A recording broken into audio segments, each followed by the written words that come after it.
Je souhaitais en quelques instants faire le point sur les discussions que nous avons eues cet après-midi dans le cadre de ce Conseil européen qui était largement donc consacré aux questions internationales de souveraineté et de voisinage. Et je pense qu'il était extrêmement important que nous puissions avoir un échange ainsi stratégique parce que notre Europe, et nous le voyons à travers de nombreux débats que nous avons ces derniers mois et que nous avons eu ces dernières années, a aujourd'hui à gérer à nouveau son voisinage direct, la Russie d'une part, la Turquie d'autre part, et nous avons pu avoir une discussion, si je puis dire, d'ensemble, car il nous faut une méthodologie commune, et vous connaissez mon attachement à ce sujet, c'est-à-dire à la fois réussir à construire nous-mêmes une politique de voisinage qui permet de bâtir paix, prospérité et stabilité, qu'il s'agisse de la Russie et de la Turquie, en prenant en compte les dérives autoritaires de ces deux puissances.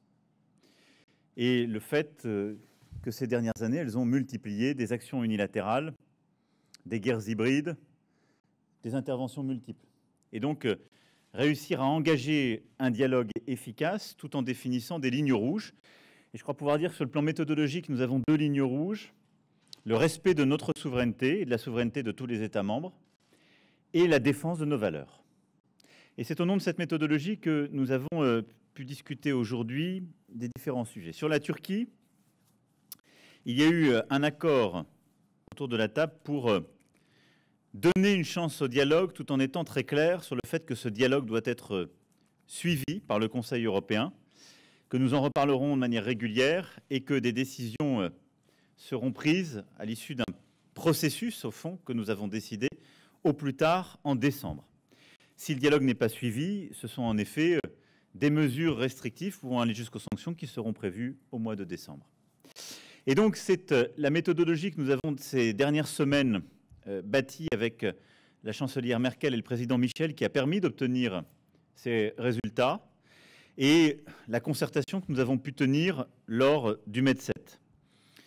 En effet, depuis cet été, la France a travaillé en concertation avec l'Allemagne, en concertation avec l'ensemble des pays européens, pour, d'une part, réaffirmer une solidarité intangible et non négociable avec la Grèce et avec Chypre, ce que nous avons refait ce soir de manière très claire, et d'autre part, pour essayer d'œuvrer à la désescalade et donc réengager un dialogue. Le Conseil de ce soir, au fond, propose à la Turquie de choisir soit confirmer les premiers signaux des derniers jours et suivre la voie du dialogue, avec des résultats concrets qui sont attendus vis-à-vis de la Grèce et de Chypre, d'abord en stoppant les opérations unilatérales et les opérations illégales, mais également en se réengageant dans une voie du dialogue en Méditerranée orientale et dans les conflits régionaux. Soit la Turquie décide de ne pas saisir cette occasion, et nous serons alors fermes et prendrons toutes les mesures nécessaires. C'est dans le même esprit que nous avons avancé sur la Biélorussie. Après le Conseil exceptionnel du mois d'août, nous avons enfin pu adopter des sanctions contre 40 personnes responsables des fraudes électorales et de répression. Ces mesures de sanctions étaient indispensables et elles conduisent à mettre la pression en continuant à appeler la Biélorussie à accepter une médiation de l'OSCE, reconnaître la société civile et toutes les oppositions et permettre une transition pacifique. Nous avons aussi pu faire un point sur la situation Nagorno-Karabakh, je l'ai évoqué en début de conseil publiquement et je répondrai à toutes vos questions sur ce point. Je ne reviens pas sur ce que j'ai pu dire à l'ouverture du Conseil européen de manière très claire. J'ai rendu compte en tout cas de ces éléments de fait à l'ensemble des membres du Conseil, rendu compte aussi des initiatives prises et du communiqué conjoint des coprésidents de Minsk, États-Unis, Russie, France, et des initiatives que nous comptons prendre dans les prochains jours pour procéder à une médiation active avec l'Arménie et l'Azerbaïdjan. Nous avons également fait un point sur la situation de M. Navalny et les suites que nous comptons en donner. Comme vous le savez aujourd'hui, c'est à l'OIAC que l'ensemble des procédures sont soumises et donc nous attendons l'issue de ces procédures pour pouvoir avancer. Je répondrai sur ce point à toutes les questions utiles.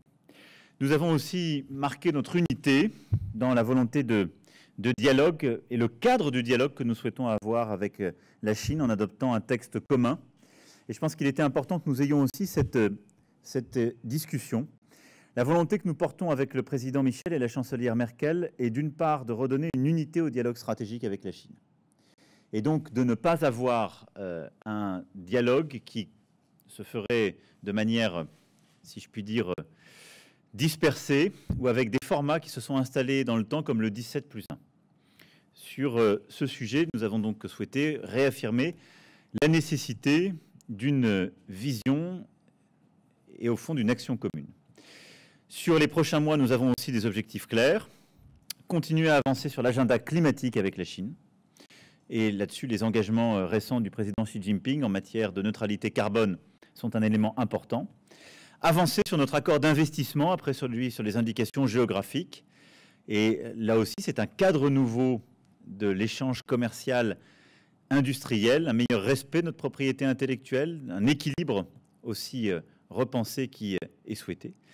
Mais nous avons aussi très clairement redit la nécessité qui est la nôtre de pouvoir continuer d'évoquer et d'essayer de faire progresser les textes et les sujets qui sont essentiels pour nos valeurs, la situation des Ouïghours, le cas de Hong Kong, et nous ne saurions avoir une relation saine et d'avenir avec la Chine sans pouvoir aussi évoquer ces sujets de manière franche et constructive. Là aussi, je répondrai à toutes vos questions. Demain, je serai représenté par Madame la chancelière Merkel pour la suite du débat. Il y aura un point d'information sur le Brexit. Nous aurons la semaine prochaine l'occasion avec la chancelière d'y revenir. J'ai pu m'entretenir il y a quelques jours avec notre négociateur Michel Barnier. Et il y aura surtout une discussion sur le sujet de l'autonomie stratégique.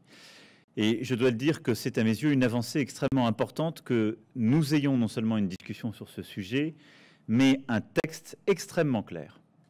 Cette notion d'autonomie stratégique, de souveraineté européenne que je porte depuis 3 ans, a fait son chemin. Je veux saluer l'engagement et les travaux de la commission von der Leyen depuis qu'elle a été justement mise en place pour avancer en ce sens. Et le texte qui est le nôtre, qui sera défendu demain et dont je me félicite du projet, est un texte qui fixe extrêmement clairement les lignes de ce qu'est l'autonomie stratégique, des conséquences que cela emporte dans tous les secteurs. Et là aussi, au fond d'un changement de doctrine à mes yeux, c'est l'Union européenne qui ne se pense plus comme un marché, mais comme une puissance. Aussi sur le plan industriel, sur le plan du numérique, sur le plan stratégique. Voilà les quelques sujets que je souhaitais évoquer pour rendre compte de nos discussions et rappeler quelques principes. Et je vais maintenant répondre à vos questions s'il y en a.